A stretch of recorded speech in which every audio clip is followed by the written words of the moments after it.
বিসমিল্লাহির রহমানির রহিম। আমাদের প্রথম সেশনের পর আমরা রাসায়নিক ভাবে মৌলের বিভিন্ন পরিচয় অন্যান্য অপশনগুলো শেষ করে এখন পরমাণুর যে বোর মডেল এ সংক্রান্ত মৌলিক বিষয়গুলো নিয়ে আমি এখানে কথা বলছি। ফার্স্ট উনি রাদারফোর্ড মডেলের একটি সমস্যা সমাধান করে কিন্তু এটা সূচনা, সেটি হলো বাইরের বিভিন্ন কক্ষপথে ঘূর্ণায়মান ইলেকট্রনের আকার আকৃতি বা অন্যান্য অপশনগুলো নিয়ে রাদারফোর্ড তেমন কিছু না বললেও বোর এখানে বলে দিচ্ছে যে এটা কতগুলো বৃত্তাকার কক্ষপথে এটি আবর্তন করে।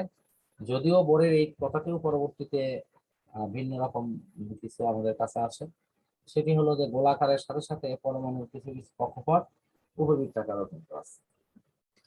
তারপরে চারদিকে ঘূর্ণায়মান ইলেকট্রন গুলো একটা নির্দিষ্ট কক্ষপথে নির্দিষ্ট পরিমাণ শক্তি গ্রহণ করে তারা সেখানে স্থিতিশীল থাকে, কিন্তু দেখা যায় যে তোমার এই চারদিকে ঘূর্ণায়মান ইলেকট্রন গুলোর যে কক্ষপথ গুলোতে আবর্তন করবে তাতে শক্তির মানের কিন্তু একটা তারতম্য নানাবিধ কারণে, যে কারণের জন্য পরমাণু ওই রকম সুশৃঙ্খল কোনো মডেল এখানে উপস্থাপন করা যায় সম্ভব হয়। তারপরে পরমাণুর বিভিন্ন যে স্তরের ইলেকট্রন গুলো বিভিন্ন কক্ষপথে ঘুরছে সেগুলোকে নাম দেওয়া হয়েছে কে এলিমেন্ট, যেখানে এন এর মান 1 হলে প্রথম কক্ষপথ, এন এর মান 2 হলে দ্বিতীয় কক্ষপথ, এইরকম বিষয়গুলো কিন্তু এখানে সংযোজন আছে। তারপর তৃতীয় স্তরে আছে তোমার হলো কৌণিক ভরবেগ বের করা। কৌণিক ভরবেগ সমান হলো এমভিআর। এমভিটা হলো তোমার রৈখিক ভরবেগ আর আরটা হলো তোমার এমভিআর। ঠিক আছে কি? এমভিআর থেকে এন এইচ ভাগ হলো টোয়াইস পাই। আমরা এই সূত্র ব্যবহার করে অনায়াসে কিন্তু অঙ্ক করতে পারবো, যেখানে এইচটা হলো প্লাঙ্কের ধ্রুবক। তো একটা চারদিকে ঘূর্ণায়মান ইলেকট্রন গুলো কিভাবে শক্তি গ্রহণ বা বর্জন করছে সেই সংক্রান্ত বিষয়ে ম্যাক্স প্লাঙ্ক কিন্তু এই ধারণাগুলো আমাদের কাছে উপস্থাপন করে। এখন বোর মডেলের উল্লেখযোগ্য সাফল্য যদি বলি, তাহলে রাদারফোর্ড মডেলের সমস্যা সমাধান করে একটা সুশৃঙ্খল মডেল আমাদের কাছে উপস্থাপন করতে সক্ষম।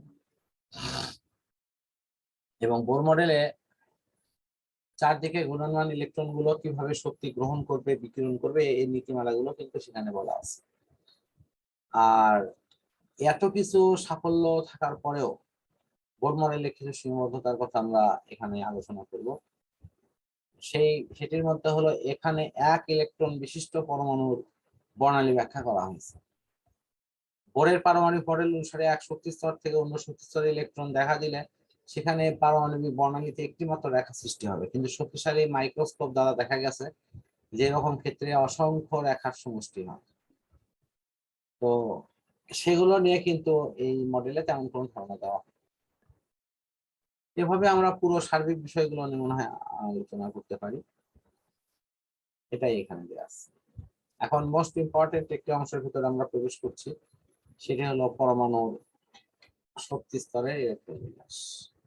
এটি পারলে এনিহাউ যে কোনো রসায়ন স্যারের ক্লাস তোমার অপেক্ষাকৃত আরো ভালো সহজ মনে হবে, কারণ ইলেকট্রন বিন্যাসটা এটা এতটা গুরুত্বপূর্ণ যে এই বিন্যাসের উপর ভিত্তি করেই তোমার রাসায়নিক বিক্রিয়া থেকে শুরু করে অন্যান্য বিষয়গুলো সহজে কিন্তু জানা যায়। আমাদের 2n স্কয়ার থিম এখানে দেয়া আছে। আমার মনে হয় যে 2n স্কয়ার থিম তো তোমার জানা আছে না এটা? আচ্ছা ঠিক আছে। তারপরে যাওয়া আছে এসপিডিএফ এর থিম। এসপিডিএফ এর অংশটাও কিন্তু এখানে যা দরকার ঠিক সেটাই ইয়ে করা আছে। এরপরে যাওয়া আছে তোমার পরের যে বিষয়গুলো আছে, আমি ওখানে তোমার পড়া আজকে ধরে রাখতেছি যে এই পর্যন্ত হয়েছে।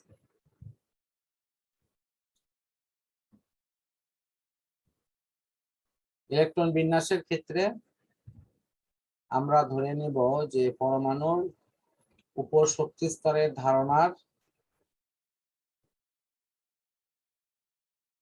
এটা হলো এই পর্যন্ত, এই যে এখানে এই পর্যন্ত সমাপ্ত। কিভাবে ইলেকট্রন গুলো এসপিডিএফ এ সন্নিবেশিত হবে। এখন আমি জানতে চাচ্ছি যে ইলেকট্রন বিন্যাসের ক্ষেত্রে যে এই যে পালির বর্গনীতির পাশাপাশি উপর শক্তি স্তরের ধারণা থেকে এসপিডিএফ যে বিষয়গুলো দেখানো আছে সেগুলো সব মনে আছে তো? জি স্যার। এবং ওই কেন্দ্রিক যে কোনো রকম ইলেকট্রন বিন্যাস বের করা আশা করি খুব বেশি সমস্যা হবে না, তাহলে আমি এটারে জি স্যার ইনশাআল্লাহ। যাচ্ছি না, এখানে কিছু ব্যতিক্রম বিষয় আছে, যেমন 3D তে ঢুকে না ঢুকে 4S এ কেন গেল। আমরা এখানে প্রধান কোয়ান্টাম সংখ্যা এবং সহকারী কোয়ান্টাম সংখ্যার মান যদি 3D তে বসাই তাহলে সেখানে মান হয় হলো 5। অন্যদিকে 4S এ যদি বসাই তাহলে সেখানে হবে হলো 3। তাহলে এই যে শক্তির মানে যে কম বেশি হওয়ার ব্যাপারটা n+l, সেখান থেকে কিন্তু আমরা বলতে পারি যে 4S এর চাইতে 3D শক্তি বেশি। ঠিক এই কারণের জন্য ইলেকট্রন 4S এ না ঢুকে প্রথমে 3D তে প্রবেশ করে, তো সরি 3D তে প্রবেশ না করে 4S এ প্রবেশ করে। এভাবে মনে হয় অন্যান্য মানে তো কিন্তু একই প্রবলেম আছে। আশা করি যে এটা করা সম্ভব, ঠিক কিনা? জি স্যার। আর এখানে বেশ কিছু ব্যতিক্রম দেওয়া আছে, এই যে জিঙ্ক, ক্রোমিয়াম, এগুলোর যে তোমার হলো 9টা 1টা এরকম না করে অটোমেটিক্যালি যে আমরা ক্রোমিয়ামের ক্ষেত্রে বা জিঙ্কের ক্ষেত্রে কপারের ক্ষেত্রে যে বিষয়টি, কপার হলো 29, সেক্ষেত্রে দেখি যে সর্বশেষ শক্তি স্তরে হয় পূর্ণ সংখ্যায় থাকবে, না হলে হাফ হবে। এই পূর্ণ সংখ্যা থাকা বা হাফ থাকা নেই কিন্তু মূলত বিষয়টা দেওয়া আছে। যেমন এই যে ক্রোমিয়ামের ইলেকট্রন বিন্যাসটা এখানে দেওয়া আছে, এখানে সর্বশেষ শক্তি স্তরে দেখা যাচ্ছে যে 3d5 4s1। তো 3d5 এটা এটা কিন্তু প্রকৃতপক্ষে ছিল 3d4, 4s2 ছিল। এখন 4s2 এটা অটোমেটিক্যালি দেখা যাচ্ছে যে তার থেকে একটা ইলেকট্রন যদি 3d তে যায় তাহলে 3d টাও স্থিতিশীল হবে। আবার অন্যদিকে তোমার এই যে 4s1 এটিও স্থিতিশীল হবে। এই বিষয়গুলো যে ইলেকট্রন এক কক্ষপথ থেকে অন্য অপশনে কেন গেল, কিভাবে গেল, এই সামঞ্জস্যতাগুলো নিয়ে আসা নিয়ে আমার মনে হয় যে দুটা উদাহরণ যদি তুমি মনে রাখতে পারো, যে কপারের ক্ষেত্রে এখানে কিন্তু উদাহরণটা দেয়াই আছে, এই কপার এবং ক্রোমিয়াম এগুলো মনে রাখতে পারলে ইনশাল্লাহ এখানকার বিষয়গুলো পরিপূর্ণ উত্তর দেওয়া সম্ভব। বুঝতে পেরেছো কি? স্যার আচ্ছা, এরপরে আছে আইসোটোপ। পারমাণবিক সংখ্যা এক, ভর সংখ্যা ভিন্ন, তারা পরস্পরের আইসোটোপ।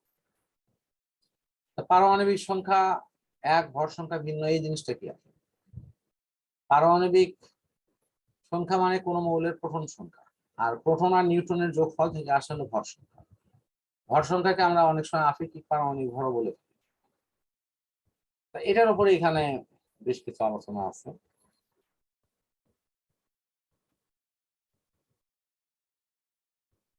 কি ঠিক আছে কি?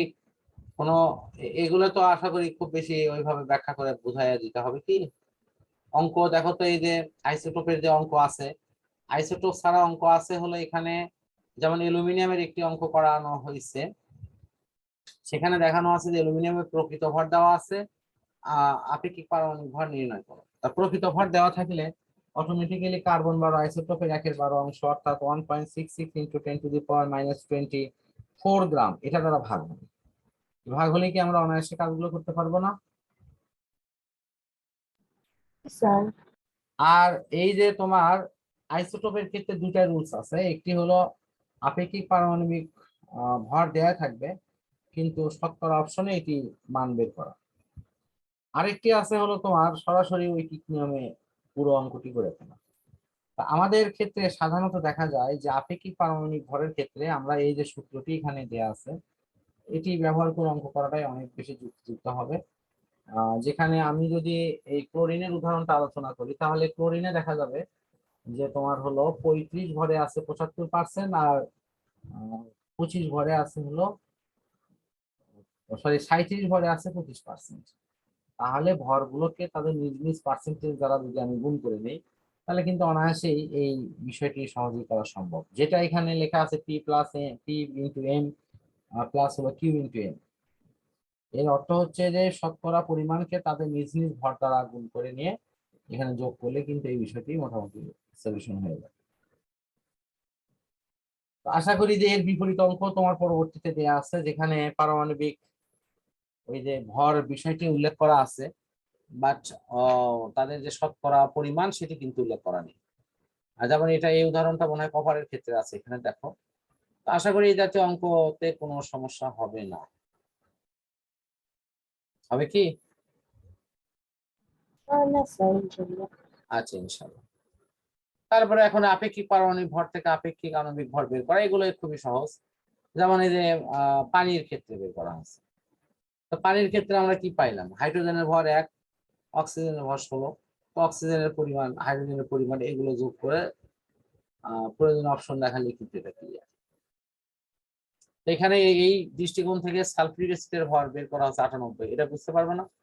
হাইড্রোজেনের ভর 1 গুণন 2 যোগ সালফারের ভর হলে কত হবে, সালফারের ভর 32 গুণন 1, আর এটা হলো 64।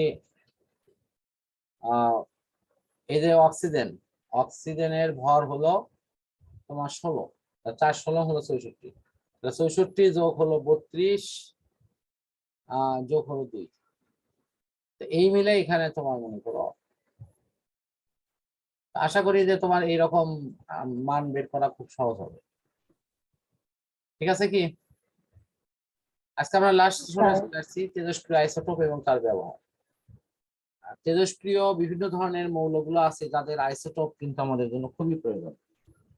এখানে চিকিৎসা ক্ষেত্রে আইসোটোপের এই ব্যবহারটা বেশ তাৎপর্যপূর্ণ। আমরা দেখি এ পর্যন্ত প্রায় 3000 সংখ্যক বেশি আইসোটোপ সম্পর্কে আমাদের জানার সৌভাগ্য হয়েছে। আইসোটোপের ব্যবহার চিকিৎসা ক্ষেত্রে, কৃষি ক্ষেত্রে, বীজ সংরক্ষণ এবং বীজের মান নিয়ন্ত্রণে বা এটিকে সুরক্ষার কাজে ব্যবহার করা হয়। চিকিৎসা ক্ষেত্রে রোগ নিরাময় এবং রোগ নির্ণয় এবং নিরাময়টাতে সাধারণত পরীক্ষা নিরীক্ষা করে প্রয়োজনীয় চিকিৎসার বিষয়টি থাকে, আর নিয়ন্ত্রণের বিষয়টিতে চিকিৎসার বিষয়টি অনেক সময় ইনক্লুড থাকে না। সেখানে মূলত সচেতনতা সৃষ্টি করা এবং বিষয়টি সম্পর্কে জানা এবং তার জন্য প্রয়োজনীয় পদক্ষেপ গ্রহণ করা। আমাদের রোগ নির্ণয় করার ক্ষেত্রে এখানে যে আইসোটোপের ব্যবহারগুলো দেওয়া আছে এগুলো কিন্তু নৈবেদ থেকে আসে। দেখো টেকনেশিয়াম 19 এটাকে শরীরের মধ্যে প্রবেশ করানো হলে এই আইসোটোপ একটা শরীরের নির্দিষ্ট জায়গায় কিন্তু জমা হয়ে থাকে। পরবর্তীতে যখন আমরা এখানে এটা ব্যবহার করব তখন অটোমেটিক্যালি কিন্তু এগুলোর যে লাইফ টাইম তখন কিন্তু কাউন্ট হবে এবং এটা 6 ঘন্টার মধ্যে এর কার্যকারিতা কিন্তু শেষ হয়ে যাবে। রোগ নিরাময়ের ক্ষেত্রে সর্বপ্রথম থাইরয়েড ক্যান্সারের নিরাময়ে কিন্তু এই তেজস্ক্রিয় আইসোটোপ ব্যবহার করা হচ্ছে। এটি পরিমাণ মতো যদি তেজস্ক্রিয় আইসোটোপ মানে আয়োডিন সমৃদ্ধ তোমার কিছু পান করা হয় তাহলে এই বিষয়টি পরবর্তীতে থাইরয়েডে পৌঁছে গিয়ে এই বার্তাটি কিন্তু আমাদের প্রচার করা দেখানো যাবে। তো এখানে দেখো এই যে কোবাল্ট 60 এটার ব্যবহার, ফসফরাস তোমার হলো 32, এই জিনিসগুলো কিন্তু একবার সরাসরি কিন্তু পরীক্ষায় আসে। আর এই পরীক্ষায় আসার ক্ষেত্রে তোমার এই প্রয়োজনীয় তথ্যগুলো কোথায় কি দেওয়া আছে এগুলো একটু মনে রাখলে ইনশাল্লাহ হয়ে যাবে। এরপরে আছে তোমার কৃষি ক্ষেত্রে ফসলের পুষ্টিতে।